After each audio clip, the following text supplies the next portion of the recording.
Meu nome é Reinaldo Oliveira, eu sou professor universitário, sou autor e editor da série Black Book, que é uma série de livros médicos de consulta rápida, muito utilizada. O objetivo hoje é que a gente vai conversar sobre o papel real que o médico deve ter entre a hora, primeiro, orientando os pacientes para que eles não peguem a doença, né?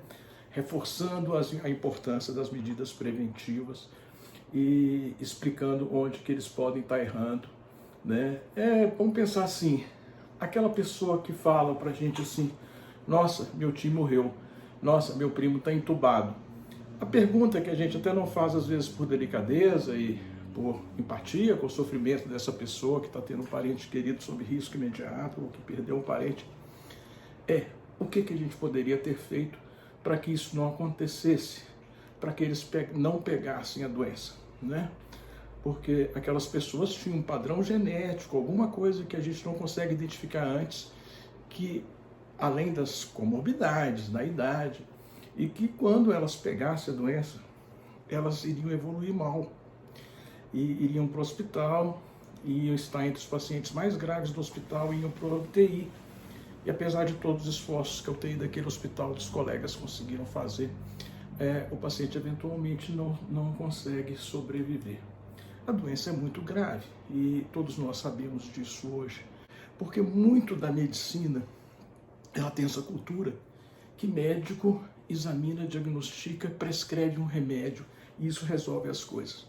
Então a gente fica nessa perplexidade geral e uma certa frustração de muitos colegas.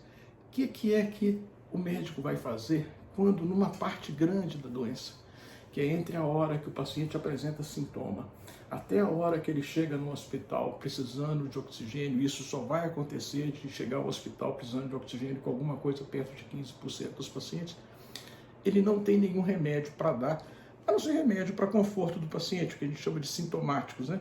Está com dor ou com febre, toma remédio para dor e para febre, que é os remédios que você tomaria no caso de você estar com dor e febre durante uma gripe, não é nada diferente disso, você já sabe o que é que você toma. Então, qual que é o papel do médico? Porque parece, então não serve para nada. Cara, pelo contrário. A hora que o médico mostra quem ele é a hora que ele trata de uma doença que não tem um tratamento cientificamente comprovado. Pediatras fazem isso o tempo todo, né? É só uma virose, mas ele está ali junto, ele orienta, ele examina, ele vigia se aquela virose vai evoluir com uma pneumonia ou com uma infecção de ouvido. Ele está do lado da mãe, ele sabe que aquilo é uma virose, mas não é uma coisa à toa. Que o menino vai chorar à noite, vai dar um trabalhão, que a mãe não vai poder trabalhar às vezes, né? Aqui não é diferente. Existem várias doenças viróticas que não tem tratamento. Aliás, a regra da doença virótica é não ter tratamento. Ou quando eles são descobertos, é igual na AIDS, demora-se anos para poder desenvolver um tratamento, mesmo assim não é curativo, mas as pessoas já conseguem conviver muito bem com a AIDS por causa dos medicamentos, não é isso? Demora, tá? E eventualmente nós vamos ter esses medicamentos, mas ainda não temos. Então qual que é o papel do médico? Não é pouco, tá? O papel do médico nessa situação, e não é só do médico, vários profissionais de saúde, enfermeiros, fisioterapeutas. O papel do médico é monitorar esse paciente, tá? Os hospitais estão cheios, as salas de emergência estão cheias, os CTIs não têm vaga. Então, a importância dessa monitorização, que já existia antes de esse estado de colapso em quase todo o país, é vigiar o paciente. O paciente que está com a doença, que está sintomático, ele está com diferentes níveis de gravidade, mas 85% deles pode ficar em casa. A pior coisa que eu posso fazer é pegar um paciente desse que está ansioso ou que tem sintomas de gravidade menores, né, e deixar que ele vá para a sala de emergência. Ele vai conturbar a sala de emergência, ele pode ficar numa situação pior do que ele ficaria em casa e até mesmo pode eventualmente aumentar o risco, se ele ficar numa sala de espera, não puder ter os cuidados adequados, pode até aumentar o risco de evoluir de uma maneira menos favorável do que poderia. Então o papel da gente é ajudar esse paciente durante esse período longo. Se você vai propor para o paciente que você vai ajudá-lo, vai acompanhá-lo. Eu estou falando isso porque eu tenho feito isso voluntariamente com amigos e amigos de amigos aqui durante muito tempo. Então eu aprendi muito com esse processo. A gente vai acompanhá-los e vai orientá-los sobre a monitorização da gravidade da doença. O que significa isso? é que 85% de probabilidade ele vai ficar bem, mas ele vai demorar umas 2 semanas para ficar completamente bem. Até lá, eu tenho que monitorá-lo. Então, o início dessa monitorização, em geral, é mais ou menos tranquila. O paciente está aprendendo ainda como é que lidar com aquilo, é mais ou menos tranquilo, mas assim, ele tem muito mal-estar, né? Assim, muita dor no corpo, muita febre, muita dor de garganta, dor de cabeça, às vezes vomita, tem uma falta de energia grande, uma espécie de um cansaço. E a gente vai vigiar dentro desse universo de sintomas aqueles que realmente são os sinais de alarme, tá? E existe um conjunto de monitorizações que ajudam muito o médico, mesmo à distância, isso é feito à distância, utilizando ferramentas comuns, não tem que ser um aplicativo de telemedicina, não, pode ser o telefone, pode ser conversa formal, pode ser um aplicativo de mensagem tipo WhatsApp. A monitorização principal são praticamente 4 parâmetros, eventualmente 5, mas 4 parâmetros, né? E que o principal vai ser o saturnímetro. O que é o saturnímetro? O saturnímetro é um aparelho, né, que é relativamente acessível, deve estar custando o quê? Uns R$200, R$150, dependendo da qualidade, né? O saturnímetro, então, é um aparelho que você pode comprar ou pegar emprestado com um amigo que já usou quando ele estava doente, né? E basicamente é isso, ele apresenta aqui 2 números, o de cima, o 96, é muito importante não confundir o que cada um está medindo, né? É a saturação de oxigênio, é o percentual do seu sangue que está ligado ao oxigênio. Quantos por cento de oxigênio tem no seu sangue, tá? O que é legal, que eu fico tranquilo. 95 a 98 me deixa absolutamente tranquilo. No caso aqui, 97, tá? E o que é mais? 82, eu estou falando com vocês, isso exige um certo estresse, né? Então, eu estou com 82. Provavelmente daria uns 65 se eu estivesse quietinho aqui, tá? 65 são os meus batimentos cardíacos, tá? Aqui no caso, 82 agora, tá? Quando for comprar, tente comprar um aparelho que tenha essa ondinha. Isso é o meu pulso capilar. Por que é legal? Porque quando ela está muito regular, quanto mais regular ela está por mais tempo, mais confiável é a medida. E quanto mais avacalhada ela está, menos eu consigo confiar na medida, tá? Como é que eu faço para ela ser confiável?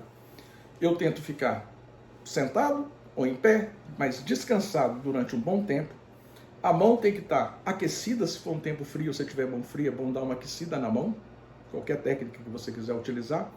Se você estiver usando esmalte, unha postiça ou qualquer coisa na unha, vai ter que remover, pelo menos desse dedo aqui você vai ter que remover, tá? Para não atrapalhar a qualidade da medida, ok? E vai fazer essa medida, o aparelho tem que estabilizar. Então eu fico um tempo, ok? Mais ou menos 1 minuto, até ela estabilizar. O que é estabilizar? É parar de ficar mudando muito ao acaso, subindo 3, caindo 3. Não, ela tem que estabilizar. Fica caindo um para lá, um para cá, no máximo, esse número é estabilizado, tá? Tem alguns aparelhos que são muito sensíveis a movimento. Qualquer movimento que eu faço com a mão atrapalha a medida, e atrapalha fazendo a medida cair e confundindo a gente. Por isso que às vezes eu boto a mão numa posição que ela está apoiada perto do coração e que eu consigo ver sem mexer o dedo.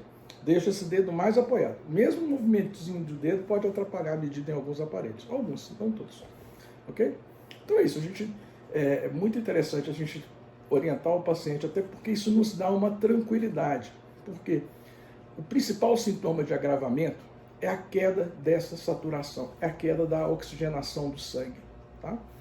E aí eu vou conseguir separar e vou conseguir os pacientes que precisam mesmo de ir para o hospital ou aqueles que estão quase e que então precisam de uma vigilância mais próxima e até mesmo eu conversar com eles quando eles estão precisando de uma vigilância mais próxima, não só pela medida, mas porque é muito gordo, ou porque tem mais de 65 anos, ou porque tem uma diabetes, ou porque a pressão dele anda descontrolada e acima de 150 por qualquer coisa. Então esses caras ainda eu vou vigiar mais ainda. Então é isso. O médico, quando vai fazer essa monitorização do paciente em casa, ele precisa de conhecer bem o paciente. Ele precisa de ter uma conversa inicial com esse paciente para saber o risco, avaliar o risco que o paciente tem, avaliar a capacidade que o paciente tem cognitiva, de tranquilidade, de recursos em casa, né, para poder ser acompanhado em casa, para saber o que eu preciso de ajudá-lo mais ou menos, né, e fazer esse acompanhamento mais contínuo. É prudente que converse pelo menos uma vez ao dia. Tá? Não é preciso de fazer isso com aqueles que deram positivo e não estão tendo sintoma. Tá? Se você está bem, não tem sintoma, não tem febre, precisa de continuar fazendo isso, é só vigiar. Tá? Se aparecem sintomas, ok? Mas se você não está tendo sintoma, isso não é necessário, ok? Então a ideia é, monitorize isso 3 vezes por dia, pelo menos, quando você está sintomático, ok? Lembre que a maioria dos pacientes que pioram e vão para o hospital, pioram após o 7º dia. Não é que não pode piorar antes, mas o mais comum é que seja após o 7º dia. É muito comum que as pessoas vão ficando muito tranquilas. Ah, não, eu tive febre no 2º, no 3º dia, agora eu já estou livre. E começam a ficar descuidadas e elas vão levar um susto porque vão piorar lá na frente. Elas precisam de ficar isoladas só os primeiros 10 dias, né? Eu conto lá, adoeci na segunda, terça, quarta, quinta, sexta, sábado, domingo, segunda, terça, quarta. Então, na quarta-feira da outra semana, eu ainda estou isolado. Na quinta-feira, eu posso sair do isolamento. Mas não quer dizer que eu estou livre de risco, porque eu ainda estou num período que as pessoas costumam chegar no hospital 10º, 11º dia, ainda tem gente chegando ao hospital com agravamento da doença. Então, essa vigilância precisa de continuar por mais tempo, e você só vai ficar livre mesmo, completamente tranquilo ali pelo final da segunda semana. Por isso que a gente fala que o paciente que está com doença ativa é o paciente das 2 primeiras semanas, e ele está contaminante, e eu tenho que tomar todo o cuidado para ele não passar para mais ninguém essa doença, tá? Nos 10 primeiros dias, sabendo, inclusive, né, lembrando que ele passava 2 dias antes de ter o primeiro sintoma, quando ele não tinha condição de saber que ele estava passando, e esse é um dos grandes problemas dessa doença, ok? Então tá, então esse aqui é o principal, mas tem 2 coisas complementares. Uma é o termômetro, né? Eu boto o termômetro, pode ser na mesma hora, você já para fazer isso 3 vezes por dia. A temperatura. E uma coisa que me ajuda muito é a frequência respiratória. Nem todo mundo consegue contar, o paciente leigo nem sempre consegue contar. É um conceito de, pega um relógio que tenha ponteiro de segundo, né? Ou até nos telefones tem o cronômetro lá, que dá para contar, e eu tento reparar a minha respiração sem interferir nela. Eu vou...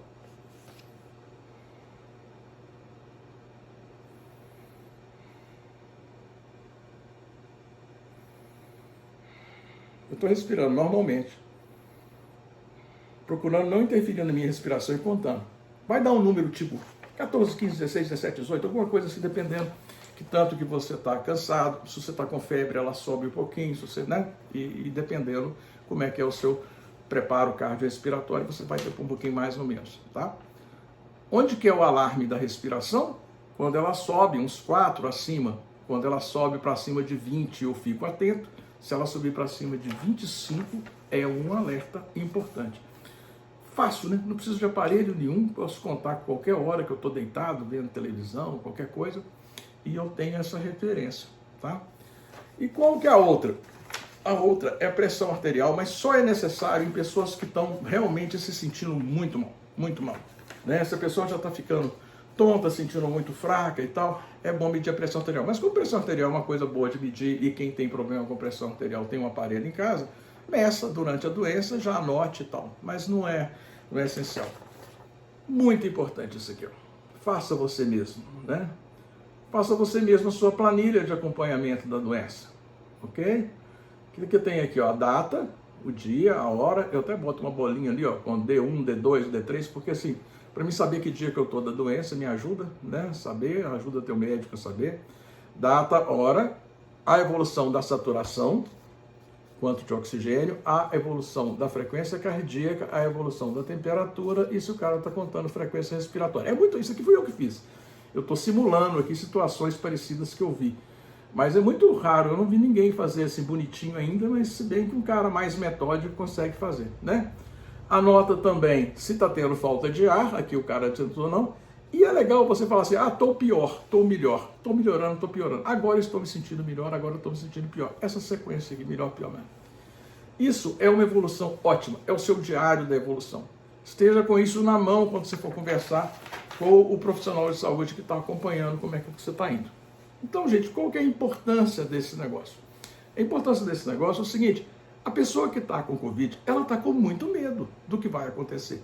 E isso tranquiliza. Tranquiliza, porque ela está vendo que ela está bem, tá? Porque se alguma coisa acontecer de errado, vai começar a aparecer um monte de coisa. A frequência respiratória vai aumentar, os batimentos cardíacos vão aumentar e a saturação vai cair. Você viu que o batimento cardíaco, o próprio aparelho que mede a saturação mede o batimento cardíaco também, tá? Febre. Febre assusta? Febre é um marcador de que as coisas, essa doença é um pouco mais grave, mas ela não é um sinal de alerta por si só. O paciente que tem muita febre, ele não está com mais risco de parar na UTI, tá? Isso não foi mostrado. Então a febre mostra que durante a primeira fase, eu estou com infecção, a briga do meu organismo contra os vírus está brava, e na segunda fase significa que a inflamação que o vírus provocou no meu organismo é mais séria. Então ela é um fator de alerta, de eu vigiar mais, mas ela não me preocupa, tá? Se o paciente fala, estou com 38 de febre, e o outro fala, nossa, não tive febre nenhuma até agora. Fala assim, não adiantou nada, esses dois são mais ou menos no mesmo risco ainda. Ok? Entenderam isso? Então tá. Então basicamente, gente, é isso. Eu consigo monitorar o paciente vendo esses parâmetros, mais a falta de ar. Às vezes o paciente, você tem que pedir o paciente para ele ligar para o médico se ele estiver se sentindo mal. Principalmente se dá uma ruinada rápida, dá uma piorada rápida. Então você só liga, conversa. O médico está em dúvida, teclando com ele ou conversando com ele de voz. Conversar de voz é bom. Eu vejo, está vendo essa voz minha? Imagina se eu tivesse com Covid ficando com falta de ar, aí eu ia falar com você e eu ia... E se você vê em vídeo, você me vê assim, Então, gente, não, doutor, você tá vendo? Eu consigo perceber, mesmo sendo um leigo, eu consigo perceber se a pessoa está respirando bem ou se ela está respirando de uma maneira desconfortável, se ela está com um esforço respiratório mal. O vídeo é muito importante. Ele ajuda muito o médico a entender o que está acontecendo com o paciente. Mas agora os médicos vão atender à distância agora, é por vídeo? Assim, não, a gente está doido para ter o paciente de volta no consultório. Só que, porque a última coisa que eu quero é tirar o paciente que tem Covid e está passando a doença de casa. Não vale a pena, porque eu não posso fazer nada para ele muito diferente do que eu estou fazendo, do jeito que eu estou explicando para vocês, entendeu? É perfeitamente possível monitorar bem esse paciente de casa, desde o início, sem nenhuma consulta.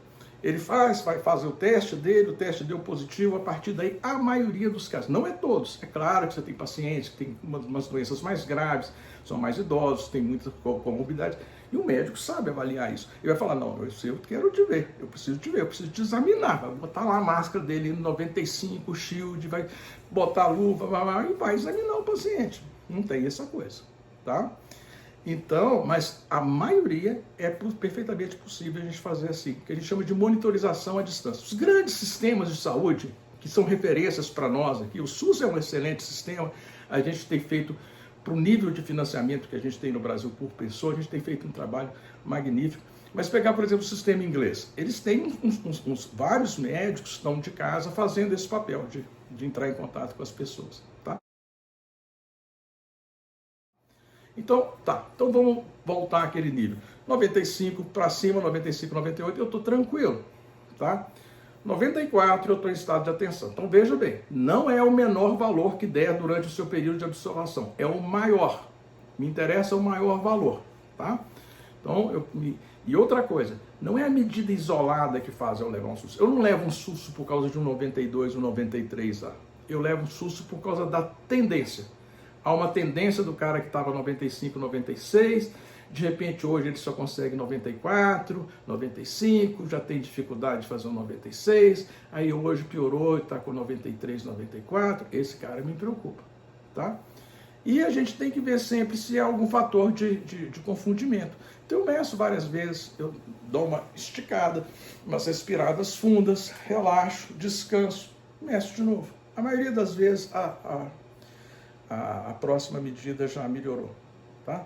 Isso me tranquiliza, tá? Porque a gente está preocupado é quando o paciente começa a dar 92 e ele não consegue mais fazer 93, ele está mais para 91. Então, esse paciente que passou nessa faixa do 92 é um paciente que eu já preciso de pensar em levá-lo para o hospital. Por que eu falei pensar e não levar para o hospital? Em épocas normais de pronto-socorro, de braços abertos para acolher todo mundo que chega, 92 a gente vai, né? E agora? Agora, se tiver um médico junto com você, você pode avaliar, ele vai avaliar o risco individual de cada um, né? Tem coisas que não tem jeito. O cara falou, não, além de estar dando baixo, tá com o lábio roxo, tá com a cor diferente, sensação de dor no peito, enfraquecido. Não, isso é emergência, chama o SAMU. Ou vai, entra no carro, vai para a sala de emergência. Você precisa de um médico rápido, entendeu? Agora, lá na sala de emergência, por causa do colapso, a gente está havendo um desvio, tanto na atenção primária, que é os consultórios, a saúde da família, as UBSs e tal, está havendo uma tendência a considerar 2 pontos a menos para a gente tomar essas condutas, porque não adianta você chamar o SAMU para todo mundo que está com 92, é preferível cuidar dessa pessoa com 92 e chamar o SAMU para o cara que está com 90, porque está colapsado, tá? E todas essas coisas estão arredando um pouquinho para lá. Prestem atenção nessa coisa. Vários sistemas de saúde, vi essa semana com um colega Zonta lá da saúde da família lá de atenção primária lá de Florianópolis, que eles fizeram no protocolo deles, o PAC, né, essa variação, julgando a atenção para 92 e o alerta total para o 90, né? Mas é isso, à medida que vai aproximando desses níveis, a gente já começa a preparar os planos de contingência do paciente. Está monitorando o paciente, tem que saber para onde que ele vai levar, se alguém vai levá-lo de carro, se ele vai esperar chegar a ambulância do plano de saúde ou do SAMU para levá-lo, tem que saber o que vai fazer. O cara tem que já planejar, né? Ele não precisa sair correndo para o hospital antes de precisar. Mas se ele não está evoluindo tão bem e está parecendo que ele está com o risco aumentado, eu já vou ajudando ele a preparar-se para, se precisar mesmo, ele ir com calma, com tranquilidade e ter o atendimento adequado na hora adequada. Ok? Por favor, podem dar retorno sobre o que vocês gostaram, sobre o que vocês não gostaram, sobre o que vocês acham importante, eu esqueci de falar. Tudo isso nos ajuda, tá? Pode escrever aí embaixo também, ok? Um abraço.